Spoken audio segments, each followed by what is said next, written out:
হইতে হবে তোমার অস্বীকারের নাইকো সুযোগ।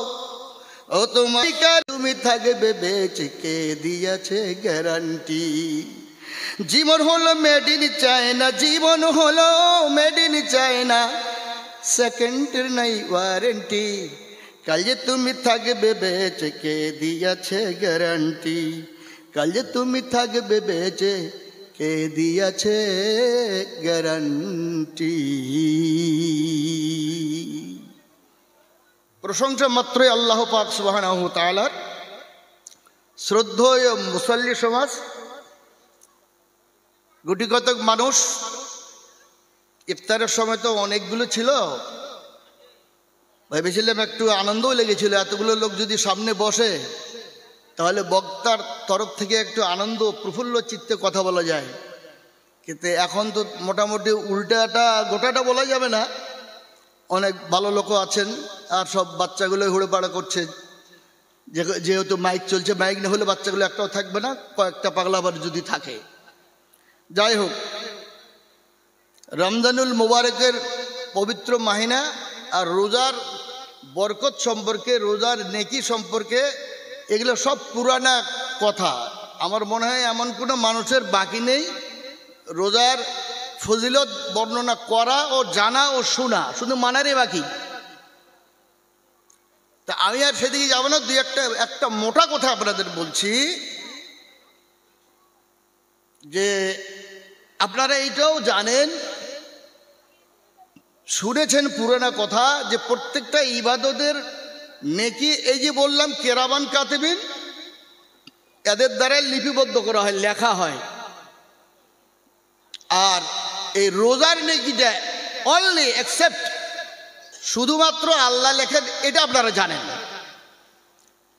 তাহলে এটা বিরাট সৌভাগ্যের ব্যাপার যে আমার মতো একজন পাপিষ্ঠ সাধারণ মানুষের আমলগুলো আল্লাহ নিজ হাতে লিখছেন, এটা একটা বিরাট খুশি, বলুন আলহামদুলিল্লাহ। এই জন্য হাদিস শরীফে আছে, আস-সাওমু লি ওয়া আনা আজরি বিহি, রোজাটা আমার, তাহলে নামাজ যাকাত হলো ফির কার? এখানে প্রশ্ন জাগতে বলে। হাদিসে আছে আস-সাওমু লি ওয়া আনা আজরি বিহি, রোজা আমার, আমি তার বদলা নিজেই দেই। অন্য জায়গায় আছে ইয়ানি উজাজি আলাই, বদলা টদলা কিছু নেই। আল্লাহ বলছেন রোজা আমার, আমি নিজেই তার বদলা। যে রোজা করে আমাকে সে পেয়ে যায়, যে রোজা করে লেখাপড়িতে কিছু নেই, আমাকে সে পেয়ে যায়। তার রোজা করার মাধ্যমে যদি আল্লাহকে পাওয়া যায়, এটা তো বিরাট সৌভাগ্যের কথা, বলুন আলহামদুলিল্লাহ। এক, এই জন্য বলা হয়েছে আল্লাহ তাআলা আস-সাওমু লি, এই জন্য বলেছেন। আমি বললাম এর আগে, তাহলে নামাজ যাকাত হজ এগুলো কার? রোজাটা আমার, আল্লাহ বললেন, এগুলোর কথা বললেন না কেন? ছোট্ট একটা তাৎপর্য আপনারা চিন্তা করেন। প্রত্যেকটা ইবাদতের মধ্যে রিয়া সন্নিভূত থাকে, যদি করে কেউ, না করলে আলাদা কথা। জায়গা থাকে, কাল থাকে, সময় থাকে, পাত্র থাকে। নামাজ পড়বেন, নামাজের জায়গা লাগবে, সিস্টেম মতো দাঁড়াতে হবে, জায়গার দরকার, লোকে দেখতে পাবে। দান করবেন, নেওয়ার একটা লোক থাকবে। দান একটা দলিল, বিরাট নেকি। আমি দান করলে ফেলে দেবো না, কারো হাতে দেব, ওখানে একটা পার্টি আছে, দুটো পার্টি হলো। হজ করব, টাকা লাগবে, মেলা কিছু। প্রত্যেকটা ইবাদতে কাল, সময়, পাত্র এগুলোর সঙ্গে সংজড়িত। এগুলোর সাথে সবগুলো কেউ না কেউ দেখতে পাবে। এতে মানুষ মনে করবে নামাজ বেশি পড়লে, ও লোকটা অনেক নামাজ পড়ছে গো, অন্তরে রিয়া আসতে পারে। কয়েকবার হজ করলো, রিয়া আসতে পারে, অহংকার আসতে পারে। খুব দান করছে, ফকিরেরা বলে বেড়াচ্ছে, অন্তরে করতে পারে। কিন্তু রোজাটা এমন একটা ইবাদত, যেটাতে কেউ যদি প্রকাশ না করে, রোজাতে জায়গা লাগে না, টাকা লাগে না, স্থান কাল পাত্র কিচ্ছু লাগে না। যদি ও প্রকাশ না করে, তাহলে কোনো দিন আপনি বুঝতে পারবেন না একটা লোক সারা বছর রোজা চলছে। এই জন্য বলছে রোজার মধ্যে কোনো অহংকার, রিয়া নাই। একান্ত মানুষ শুধু আমারই জন্য করে, এই জন্য এটা আমার। তো এটার একটা বিরাট সৌভাগ্য বা আমাদের সুযোগ আরো। তো আমরা এই রোজার অনেকগুলো ক্রিটিক্যাল পয়েন্ট আছে, সেগুলো আমরা পালন করব। আল্লাহ যেন ছোট বড় সব ত্রুটিকে ক্ষান্ত করে রোজা কেন কবুল করেন, এর জন্য আল্লাহ যেন তৌফিক এনায়েত করেন। বলুন আলহামদুলিল্লাহ। আমাদের কর্তব্য অনেক খুঁটিনাটি জিনিসগুলো আছে, সেগুলো বেছে চলে আমাদেরকে রোজাকে পৌঁছাতে হবে আল্লাহর দরবারে, তাহলে আমরা সাকসেস হব। এক। 2 নম্বর কথা, তাহলে আমাদেরকে সুযোগ খুঁজতে হবে রোজার মধ্যে বরকত।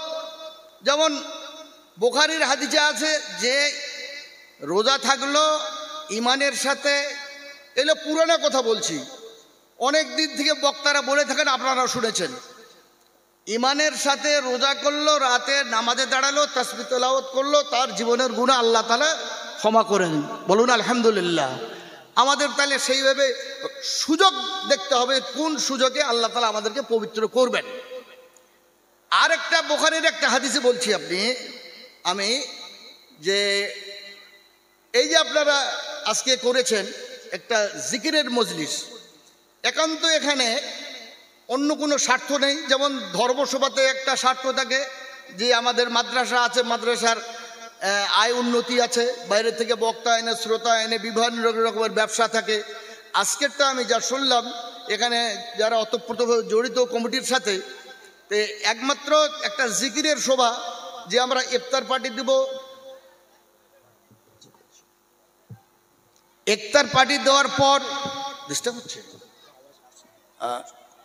আমরা 2-4 কথা হাদিস কোরআন, যারা হাদিস কোরআনের পারদর্শী মাহের, তাদের কাছ থেকে শুনবো।